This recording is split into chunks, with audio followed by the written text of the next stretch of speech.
시편 40편 1절에서 5절까지입니다. 시편 40편의 말씀은 사람들이 참 좋아하는 시입니다. 그래서 시편 40편을 주제로 지은 찬양이 있습니다. 우리가 부르는 찬양 가운데도 시편 40편을 노래한 찬양들이 있습니다. 시편 40편은 다윗의 시입니다. 1절에서 10절까지는 밝은 상황, 그리고 11절에서 17절은 절망의 상황, 1절에서 10절까지가 낮이라고 쓴다면 11절에서 17절까지는 캄캄한 어둠입니다. 그래서 시편 40편을 가지고 설교자가 설교를 하려고 할 때 많은 고민을 해요. 어떤 말을 해야 될까? 밤을 얘기할까? 낮을 얘기할까? 그런 혼란을 겪기도 합니다. 왜냐하면 한 시편 가운데 극과 극이 나타나 있고 또 일관성도 없기 때문에 그래요. 저는 오늘 주로 전반 부분을 여러분들하고 나누려고 합니다. 오늘 성경에 보면 이렇게 말합니다. 하나님께서 나를 기가 막힌 웅덩이에서 수렁에서 끌어올리셨습니다. 2절에 기가 막힌 웅덩이. 유대에는 웅덩이가 많아요. 물이 고여있는 웅덩이도 있고 마른 웅덩이도 있고. 그런데 일단 거기에 빠지면 누가 건져주기 전까지는 거기서 헤어나오기가 어렵습니다. 살아날 기약이 없어요. 이 기가 막힌 웅덩이라는 말을 70인역 번역에 보면 이렇게 말했어요. 재앙의 호수라고 말했습니다. 헤어나올 수 없는 재앙의 호수, 사면이 둘러싸여 있는 그런 절망의 자리, 이게 바로 웅덩이입니다. 다윗은 그런 웅덩이에 갇혀있는 생활을 오래도록 했습니다. 사울 왕에게 그가 쫓겨다녔습니다.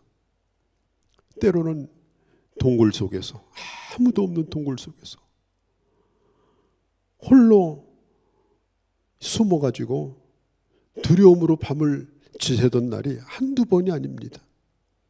어떤 때는 광야로 도망가서 숨을 데가 없어가지고 바위 틈에 숨어가지고 바위 틈에 몸을 가린 때도 있었습니다. 또 어떤 때는 블레셋 지역에 들어가서 살기 위해서 미친 사람 노릇을 했습니다. 머리를 헝클이고 침을 흘리고 알 수 없는 말을 중얼거리면서 미친 사람 행세를 해서 미친놈 잡아서 뭐하냐. 그래서 겨우 목숨을 건졌던 그런 경험도 있습니다. 하나님의 도우심이 아니면 한시도 살 수 없는 그런 상황. 다윗은 그런 기가 막힌 웅덩이를 경험했어요. 이 기가 막히다라고 하는 말은 뭐냐? 말도 안 되는 거예요. 상상도 못하는 거예요. 그런 일을 꿈꿔보지도 않았어요. 그런 일이 터지리라고 우리는 예상하지도 못했습니다. 여러분, 우리 인생에는, 그리고 우리가 살고 있는 이 사회에는 그런 일들이 지금도 일어나고 있어요. 저는 작년에 컴퓨터가 바이러스를 먹어가지고 굉장히 어려움을 겪었어요.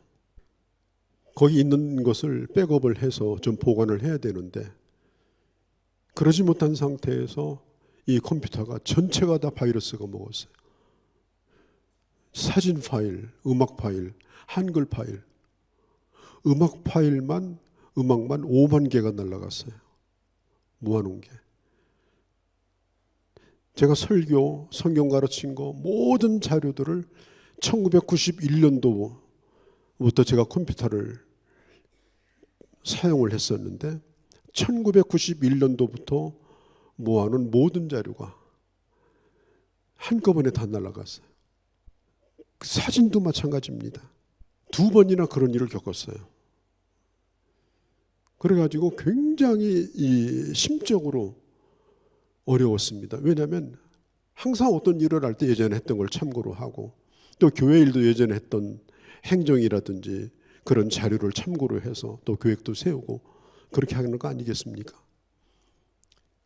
그런데 한 30여 년 이상 것을 날려먹으니까 이게 앞이 캄캄한 거예요. 그래서 부득불 작년 이후로부터 뭘 했느냐? 아무것도 참고할 수가 없어서 결국은 말씀에 집중할 수밖에 없었습니다. 다시 또 성경을 볼 수밖에 없었어요. 자료가 없으니까. 그러면서 저는 제 스스로가 그 기가 막힌 웅덩이에서 하나님의 은혜를 많이 경험했습니다. 정말 성령께서 나와 함께 하시는 것, 성령의 지혜가 나에게 임하는 것을 저는 그런 절망 가운데서 경험을 했고 지금도 그런 것을 느끼고 있습니다. 여러분, 인생이라고 하는 것은 좋을 때도 있고 어려울 때도 있습니다. 영적으로도 마찬가지예요. 어떤 때는 금방이라도 하늘을 나를 것 같은 그야말로 성령 충만한 그런 것을 내 스스로가 알 정도까지 믿음이 충만할 때가 있습니다. 똑같은 사람인데 어느 순간에 그냥 완전히 내려앉습니다. 그 믿음이 어디 갔는지 절망하고 좌절하고 소망이 보이지 않습니다. 찬송도 안 나오고 기도도 막힙니다. 그런 침체를 경험합니다. 이것은 이상한 것이 아닙니다. 하나님께서는 우리에게 낮과 밤을 주셨습니다. 낮에는 낮의 방법대로 살게 하시고 밤은 밤의 방법대로 살게 하시는 거예요. 하나님은 따뜻한 날씨도 주시지만 어마어마하게 추운 날씨도 주십니다. 따뜻할 때는 따뜻한데 맞는 옷을 입고 추울 때는 추위를 견디도록 그렇게 살아가게 하신 겁니다. 이건 이상한 것이 아니에요. 오늘 내가 믿으면 좋다고 해서 그 믿음이 계속해서 이어지리라고 아무도 보장 못합니다. 오늘 내가 영적으로 어려움을 겪고 있다고 해서 그것이 영원히 지속되는 것은 아닙니다. 우리가 그동안에 보았던 요셉을 생각해 보면 요셉도 웅덩이에 빠진 경험이 있지 않습니까? 기가 막힌 웅덩이에 빠졌죠. 이방 선지자들 800여 명과 싸워서 영적으로 승리했던 엘리야, 대단한 하나님의 종입니다. 그런데 그가 갈멜산을 내려가서 그가 경험했던 것은 낙담하여 죽고 싶은 시간을 그가 보냈습니다. 사도 바울도 하나님의 일을 성령 충만하여 일했지만 어느 날 너무너무 몸의 병 때문에 힘들어서 이 병 안 고쳐주면 나 주의 일 못합니다. 그런 각오를 가지고 기도했는데 하나님이 안 들어주셨습니다. 고만 구해라. 아픈데 고만 구하라는 거예요. 그런 좌절 가운데서 바울은 또 하나님의 비밀을 깨닫게 됩니다. 예수님은 십자가에서 내가 지금 고통스러워 죽게 되었다라고 성부 하나님께 부르짖지만 성부 하나님은 예수님을 십자가에 몰아넣습니다. 도망칠 그런 구석이 없습니다. 계속해서 몰고 가십니다. 그리고 십자가에 주님은 매달리셨습니다. 믿음의 사람들도 이렇게 사방이 막힌 것처럼 그 끝을 알 수 없는 그런 수렁 가운데 빠져나가려고 하면 더 깊이 빠져들어가는 그런 경험을 하게 되는 것입니다. 우리 자신도 그런 경험을 하게 되고 그리고 우리가 살고 있는 이 세상도 마찬가지입니다. 그런데 여러분, 솔직히 진정한 찬송은요, 기쁨보다도 어려움 가운데 부르는 찬송이 진짜 찬송입니다. 그리고 정말 뜨거운 기도, 진실한 기도는 절망 가운데서 하나님을 바라보며 드리는 기도입니다. 내가 잘 될 때는 그냥 하나님이 희미했습니다. 이름은 부르지만 하나님을 느끼지 못했는데 어려움 속에 있을 때 하나님이 나와 함께 하는 것을 경험하게 됩니다. 우리에게 인생의 밤은 있습니다. 밤은 밤을 지내라고 주신 거지 그 밤의 인생을 끝내라고 주신 것이 아니에요. 오늘 많은 사람들이 인생의 밤이 올 때 절망하고 좌절하고 어떤 사람 벼랑 끝에서 떨어지고 그러면 안 되는 거예요. 이제까지 우리는 밤을 살아왔잖아요. 밤이 되면 불을 켜고 밤이 되면 따뜻하게 불도 피우고 그리고 그 밤을 지냈던 것처럼 하나님은 우리에게 어떤 환경을 우리가 받든지 그 가운데서 우리는 하나님을 경험하며 주님과 동행하는 것을 우리는 배워 나가야 되는 것입니다.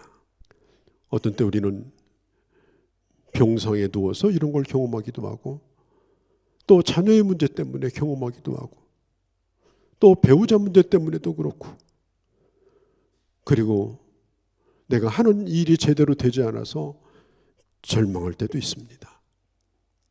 우리나라도 일제 36년 정말 빼앗긴 들에도 봄은 오는가. 봄이 안 올지 모른다고 하니까 이게 얼마나 큰 절망입니까? 그런 때도 우리 민족은 지냈어요. 깨어있다라고 하는 지식인들이 다 친일파가 되어버렸어요.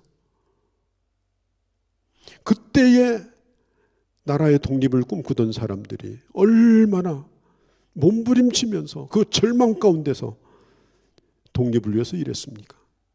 우리 6.25 전쟁 때에 이제 낙동강만 무너지면 부산이 남습니다. 낙동강 건너면 부산이잖아요. 그 마지막 낙동강 전투에서 대통령도 모든 장관 내각도 전부 다 부산으로 피난 내려왔습니다. 갈 데가 없는 거예요. 그런 기가 막힌 상황 가운데서 하나님은 다시 살아날 길을 열어주셨습니다. 이 기가 막힌 웅동에 빠졌을 때 우리가 해야 될 일이 뭐냐? 잠잠하여 기다리는 것입니다. 여러분 경험해 보셔서 알 거예요. 기다리는 것만큼 힘든 것이 없습니다. 강한 자만이 기다립니다. 약한 사람은요 기다리는 걸 이기지를 못합니다. 중간에 포기하든지 좌절해 버립니다. 그러나 믿음의 사람은 지금 웅덩이에 점점 내려앉고 있는 상황에서도 기다립니다. 한 번만 기다리는 것이 아니라 오늘 성경은 말합니다. 1절에 기다리고 기다렸더니, 이 말은 뭐냐면 계속해서 기다린 거예요. 견딤의 시간이 필요한 거예요. 하나님의 약속을 믿고 끝까지 기다린 거예요. 여러분, 세상은 우리로 하여금 기다리지 못하게 해요. 왜? 막 지나가 버려요. 새로운 걸 찾아다녀요. 여기저기서 기다리는 사람을 무시하고 밟고 지나가요. 눈 깜짝할 새에 세상이 변해요. 그래서 기다리지 못하고 결국은 함께 달려가는 겁니다. 오늘 이 시대의 비극은 뭐냐? 잘못된 기다림이 있어요. 허황된 꿈, 허황된 기대, 육신의 야망과 욕심을 따라서 세운 자기 계획, 그걸 가지고 그냥 미친 듯이 달려가는 게 오늘 이 세상입니다. 믿음의 사람은 하나님을 믿고 기다립니다. 아무것도 하지 않고 기다리는 것이 아니에요. 여기 보니까 주님을 향해서 나의 부르짖음을 들으셨도다. 기다렸더니 귀를 기울이사, 이 말이 뭐예요? 가만히 기다린 것이 아니라 하나님 앞에 부르짖은 거예요. 하나님 앞에 눈물을 흘린 거예요. 영어 성경에 보면 통곡했다고 했어요. 그냥 기다린 것이 아닙니다. 그 웅덩이에서 절망한 것이 아닙니다. 하나님을 향하여 부르짖었습니다. 그곳에서는 어떤 일도 할 수가 없었습니다. 할 수 있는 일이 그것밖에 없었습니다. 부르짖을 수밖에 없었습니다. 그런 때가 우리에게도 있습니다. 기도할 수밖에 없을 때 기도하지 않으면 더 이상의 기대는 없습니다. 우리가 웅덩이에 빠져서 부르짖고 또 부르짖었더니 눈물을 흘리며 소리치며 살아계신 하나님 앞에 구했더니 하나님은 우리의 부르짖음을, 나의 부르짖음을 1절에 들으셨도다. 기다리고 기다렸더니 들으셨도다. 포기하지 않았더니 들으셨도다. 예루살렘 가까이에 베다니 마을이 있는데 예수님의 친구가 살고 있었어요. 그런데 이 친구 이름이 나사로인데 그 나사로가 죽었어요. 아마 예수님하고 나이가 아마 비슷하지 않았나 싶네요. 그런데 그 두 동생인 마르다와 마리아가 즉시로 예수님에게 와서 알렸어요. 우리 오빠가 죽었다고. 얼마나 기가 막혀요. 부모도 안 계셔. 집안의 기둥이에요. 젊어요. 그 자매들은 아직도 어려요. 그런데 죽은 거예요. 성경에 보면요, 이게 예수님께서 그 소식을 듣고 거기에 가신 게 언제냐? 나흘 만에 가셨어요. 4일 만에. 유대 나라는 날씨가 굉장히 덥기 때문에요. 사람이 죽으면 하루를 넘기지 않습니다. 그냥 바로 장례를 치릅니다. 3일이 넘었으니 이미 장례 다 치렀습니다. 요한복음 11장 17절에 보니까 예수께서 와서 보시니 나사로가 무덤에 있는지라 이미 나흘이 되었다. 너희들은 슬퍼하면서 왜 이제 오셨느냐고 예수님을 향해서 말합니다. 그때 우리 예수님께서 그 무덤가에 가서 그 나사로를 살리십니다. 예수님은 죽은 자를 살리러 가신 거예요. 그것도 인간의 끝인 절망. 3일이 지나고 이제는 어떤 것도 기대할 수 없는 그때를 기다리게 하시고 그리고 이 부활의 역사를 경험하게 하신 것입니다. 겟세마네 동산에서 우리 예수님은 나의 원대로 마옵시고 아버지의 뜻대로 해달라고 하나님의 뜻을 기다리며 끝까지 기도했습니다. 하나님, 이러깁니까? 이게 아니에요. 나의 원대로 마옵시고 아버지의 뜻대로 없어서. 그 아버지의 뜻은 십자가뿐 아니라 부활과 승천으로 이어지는 하나님의 뜻이었습니다. 기다리고 기다렸더니 하나님께서 그 웅덩이에서 나를 건져 주신 것입니다. 난 여러분에게 부탁합니다. 살아계신 주님이 어떤 분인가를 아신다면 여러분 끝까지 믿음으로 기다리시기를 바랍니다. 반드시 하나님께서 여러분들의 믿음과 기대가 헛되지 아니하고 하나님의 살아계심과 더불어서 여러분들의 믿음을 새롭게 하는 그런 은혜를 베풀어 주시는 것입니다. 또 한 가지는 우리가 깊은 웅덩이에 있을 때 해야 될 일이 뭐냐? 하나님을 찬송하는 겁니다. 오늘 새 노래로 주님을 찬송한다고 했습니다. 하나님은 우리로 새 노래를 부르게 하십니다. 한 번도 안 불러봤던 노래를 부르게 하십니다. 이스라엘 백성들이 400년 동안 노예살이 할 때 찬송 불렀다는 얘기가 없어요.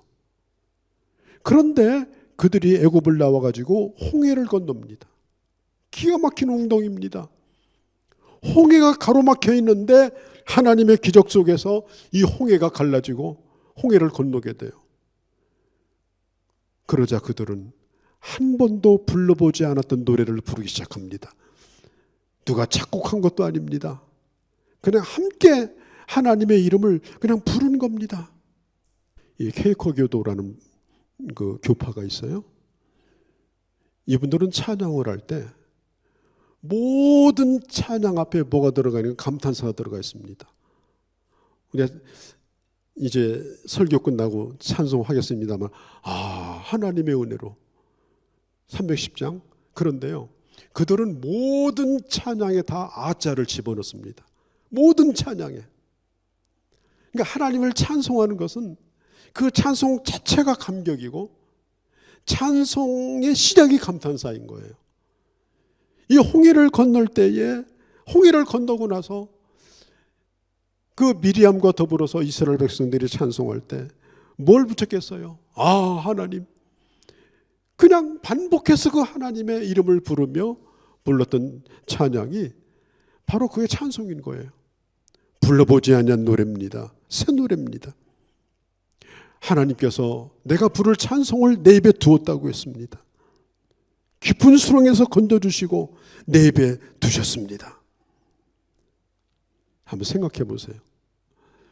수렁에서 건져주셨는데 점프해서 나왔는데 웅덩이 옆에 시침이 떼고 가만히 있으면 되겠습니까?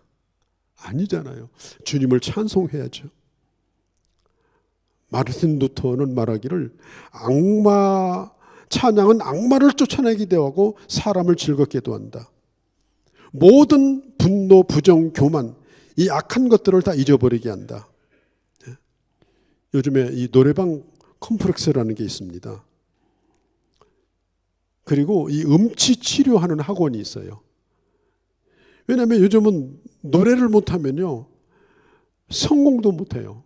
어떤 분은 심지어 그래요. 노래를 못하면 진급도 안 된대요. 과장님이 아무개씨 노래 한번 불러봐. 그때 노래 한 번만 잘 불러도 진급이 되는데 음치면요 능력 없구만 그러고 진급을 안 시킨다는 거예요. 그러니까 열심히 지금 노래하려고 애를 써요. 노래 잘해보려고. 노래 못하는 걸 부끄럽게 생각합니다. 여러분, 노래 중에 최고의 노래가 뭐냐? 새 노래입니다. 하나님이 우리에게 주신 노래예요.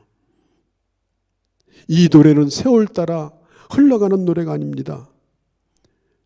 영원히 부를 노래입니다. 내가 주님 앞에 찬양을 드린다라고 하는 것은 내가 하나님의 은혜를 받았다는 것, 하나님의 사람으로 지금 내가 존재한다는 것을 의미하는 것입니다. 노래방에 가서 노래 잘 부르는 게 아니에요. 하나님을 찬송하는 사람, 그게 정말 노래를 잘 부르는 사람이에요. 여러분이 어떤 경우에 따르더라도 그 가운데 찬송을 쉬지 않기를 바랍니다. 주님을 찬송하십시오. 그 찬송이 깊은 수렁 가운데서 여러분들을 끌어올리십니다. 하나님이 세운 유일한 나는 솔로다. 그리고 그렇게 찬송을 하시면 돼요. 하나님이 들으시니까 사람을 의식할 필요는 없는 거예요. 깊은 웅덩이에서 새 노래로 노래하라. 사도 바울이 빌보 감옥에 있을 때 그 깊은 웅덩이 가운데서 노래했을 때 그 땅이 흔들리고 그 문이 열리고 그리고 빌보 교회가 세워진 것처럼 난 여러분들이 어떤 경우에도 주님을 찬송함으로 그것을 복된 자리로 바꿀 수 있는 그런 하나님의 사람들이 되어지기를 주의 이름으로 축원합니다. 또 한 가지는 5절입니다. 우리가 수렁 가운데 있을 때 잊어서는 안 될 것이 뭐냐? 하나님께 감사하는 것입니다. 5절은 이렇게 말합니다. 여호와 나의 하나님이여, 주의 행하신 기적이 많고 우리를 향하신 주의 생각도 많도소이다. 내가 들어서 말라고자 하지만 주의 앞에 그것을 다 말할 수도 없고 셀 수도 없나이다. 지금 다윗이 어느 때 이걸 말해요? 깊은 수렁 가운데서 고통 가운데 있을 때에 그는 하나님 앞에 감사하는 걸 잊지 않았습니다. 기적이 많습니다.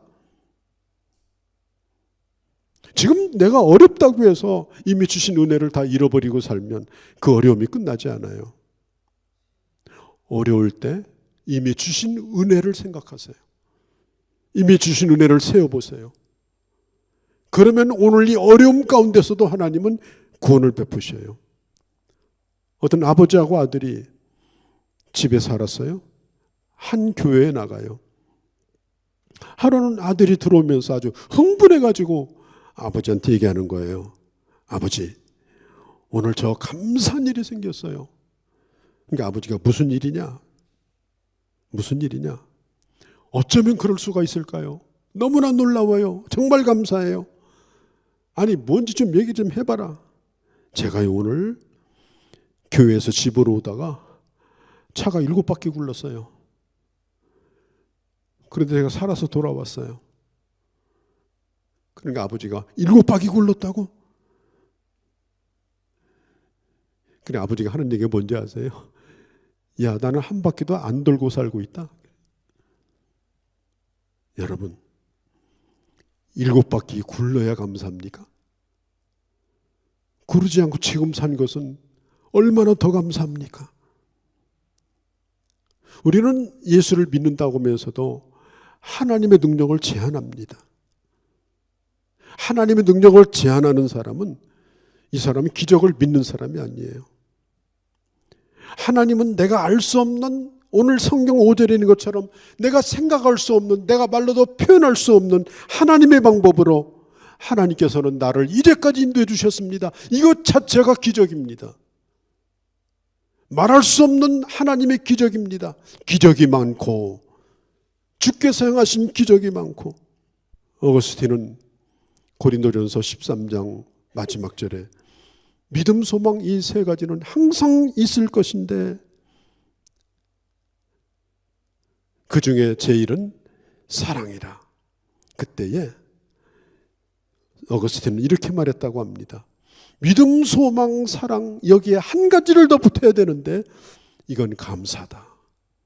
믿음도 항상, 소망도 항상, 사랑도 항상 있어야 될 것처럼 감사도 항상 있어야 된다. 여러분, 생선 한 토막을 식탁에 놓고 한번 감사해 보세요. 우리가 그 생선 한 토막 돈 주고 샀지만 그 돈 주고 바다 가서 그거 잡아오라면 여러분 잡아오겠어요?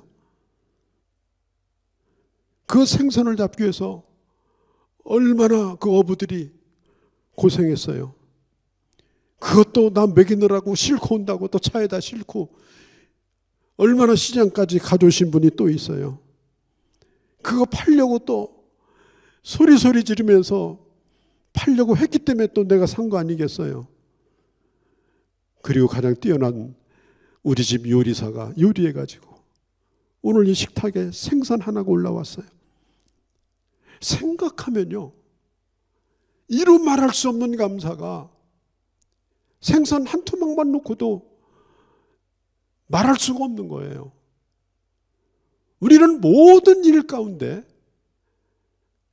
하나님의 주시는 은혜를 안다면은 감사하지 않을 수가 없는 겁니다. 미국의 외과 의사 가운데 다글라스라는 분이 있는데 이분은 전공이 뭐냐면 뼈를 연구하는 거예요. 뼈.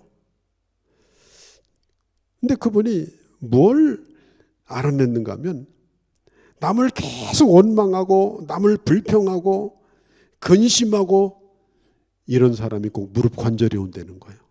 뼈가 쉽게 부서진다는 거예요. 골다공증도 빨리 온다는 거예요. 그런 분들은 회개하셔야 돼요. 이 의사가 말합니다. 불평 원망하는 사람은 골다공증에 걸린다. 감사하고 찬송하고 기뻐하는 사람은 성경에 나와 있잖아요. 그 뼈를 튼튼하게 한다.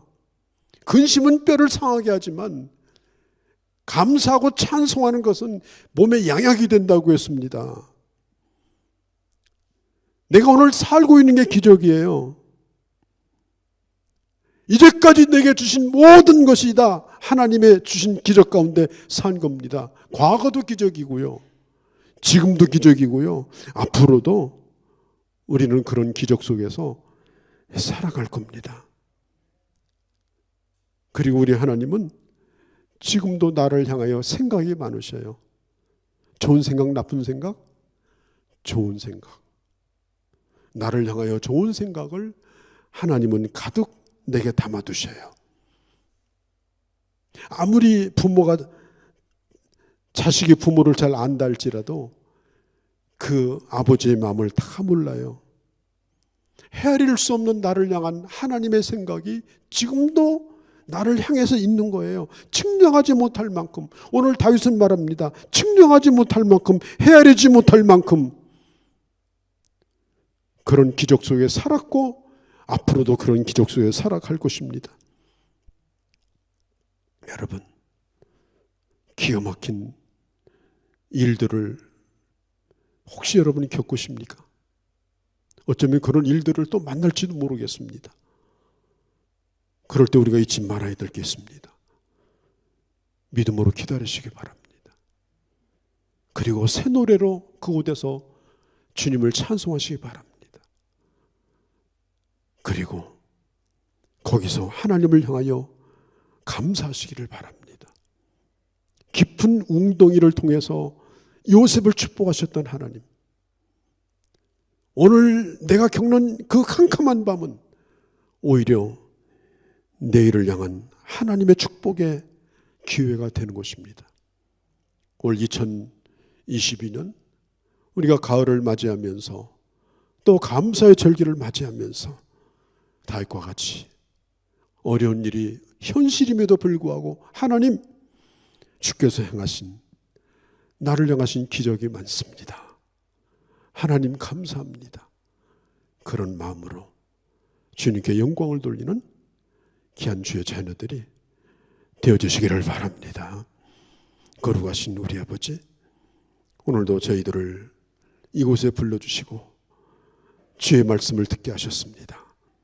하나님, 기가 막힌 웅덩이와 수렁에 나를 끌어올리셔서 내 발을 반석 위에 두셨나이다.